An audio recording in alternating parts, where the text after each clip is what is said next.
Okay student, trigonometry का सबसे important topic trigonometric ratios, जिसमें अक्सर स्टूडेंट्स को प्रॉब्लम होती है रेशियोज को याद रखने में। तो एक ट्रिक के थ्रू हम समझते हैं। पंडित बद्री प्रसाद हर हर बोले, सोना चांदी तोले। Means sign b by h, cos b by h and tan p by b। सोना चांदी तोले में साइन कॉस tan।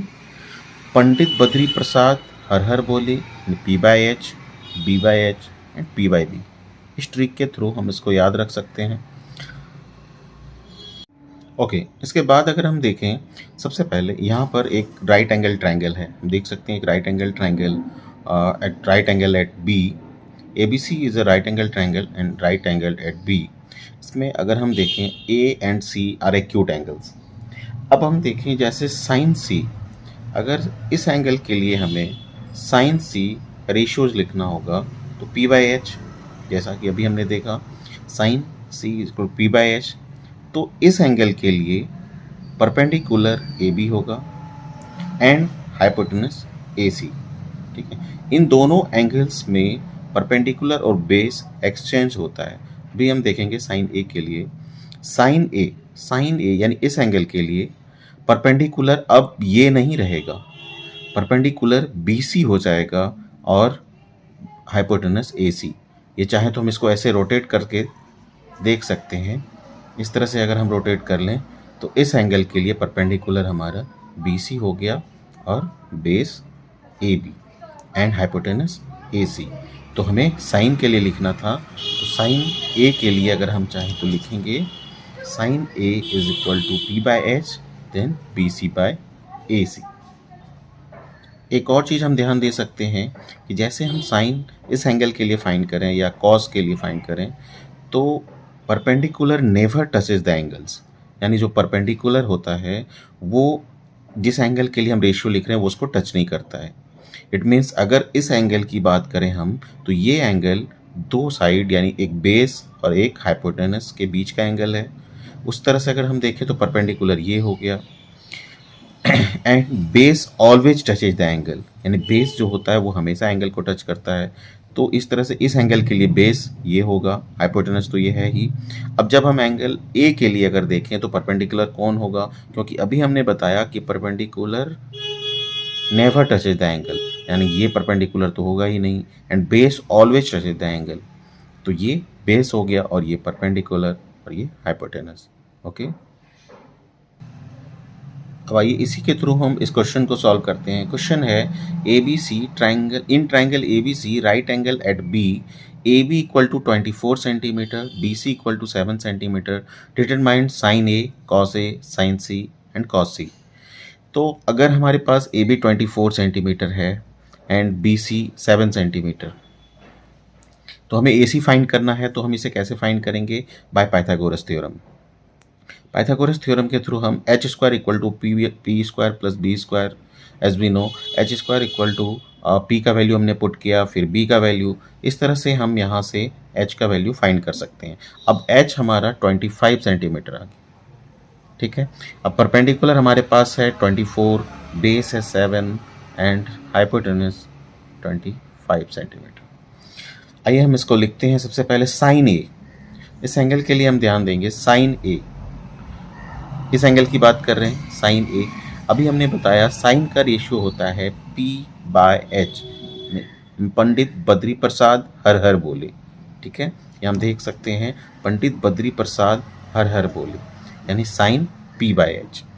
तब साइन का रेशियो P बाय एच होगा, तो हम यहाँ P बाय एच के जगह पर सबसे पहले इस ट्राइंगल में देखेंगे साइन ए के लिए, यानी इस एंगल के लिए परपेंडिकुलर कौन होगा? परपेंडिकुलर होगा BC, क्योंकि perpendicular never touches the angle, यानी जो इस एंगल को टच नहीं कर रहा हो, यानी BC। तो यहाँ हम लिखेंगे BC एंड हाइपोटेनस होगा BC बाय AC। ठीक है, तो BC क्या हो गया 7 और AC 25। इसी तरह से कॉस ए, कॉस का होता है B by H, B by H cos A, इसी एंगल के लिए base always touches the angle, यानी ये बेस हो गया, तो हो जाएगा 24 by 25 means AB by AC 24/25, ठीक है। साइन सी, अब हम देखें इसमें साइन सी, इस एंगल के लिए साइन, तो परपेंडिकुलर ये होगा और ये हाइपोटेनस होगा, यानी P/H AB/AC 24/25, AB/AC is 24/25 and cos C, इसके लिए फिर cos होता है B/H, base always touches the angle, यानी ये हो जाएगा बेस, यानी BC/AC 7/25। इस तरह के बाकी क्वेश्चंस को भी हम इसी तरह से सॉल्व कर सकते हैं और रेशियो के थ्रू साइन, कॉस और टेन फाइंड कर सकते हैं। बाकी कॉसेक का अगर आता है तो cosec is equal to 1/sin A होता है, यानी कॉसेक साइन का उल्टा होता है और कॉस सेक का उल्टा, टेन कॉट का उल्टा। इस तरह से हम बाकी ट्रिग्नोमेट्री रेशियोज को भी फाइंड कर सकते हैं।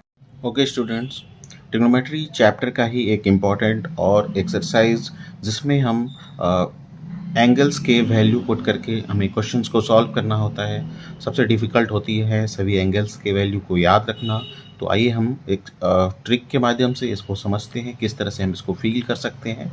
और 0 degree, 30 degree, 45, 60 and 90, sine, cos, tan, सिर्फ हमें साइन को एक फार्मूला के थ्रू करना है, बाकी सभी अपने आप आ जाएगा। आइए देखते हैं। सबसे पहले एक फार्मूला हमें याद रखना है, root under fingers below by 2, यानी अगर हम अब देखें तो लेफ्ट हैंड, हमारा जो लेफ्ट हैंड है उसमें आप चाहें तो लिख सकते हैं इस तरह से 0 डिग्री, 30 डिग्री, 45, 60 एंड 90। यहाँ मैंने एक फिगर के माध्यम से ड्रॉ किया है। अब आप ध्यान से देखेंगे, सबसे पहले हमें फील करना है साइन 0 डिग्री, ठीक है। तो यहाँ सबसे छोटी उंगली पे हमने 0 डिग्री लिखा है।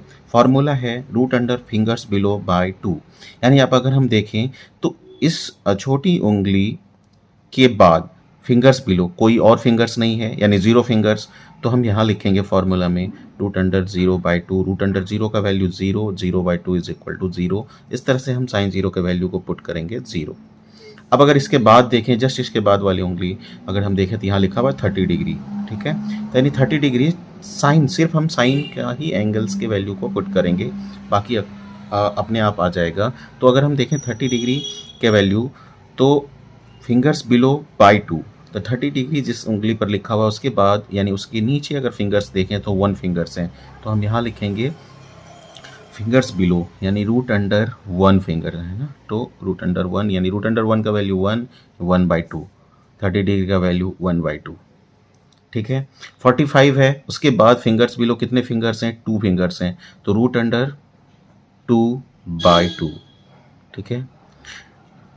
अब अगर हम सभी जानते हैं कि root under 2 into root under 2 is equal to 2, यानी इसके पास 2 के पास 2 रूट अंडर 2 है। अगर हम इसको कैंसिल भी करें तो रूट अंडर 2 यानी 1/रूट अंडर 2, 45 का वैल्यू हो जाएगा 1/रूट अंडर 2, ठीक है। 60 डिग्री को हम देखें तो इसके बाद कितने फिंगर्स हैं?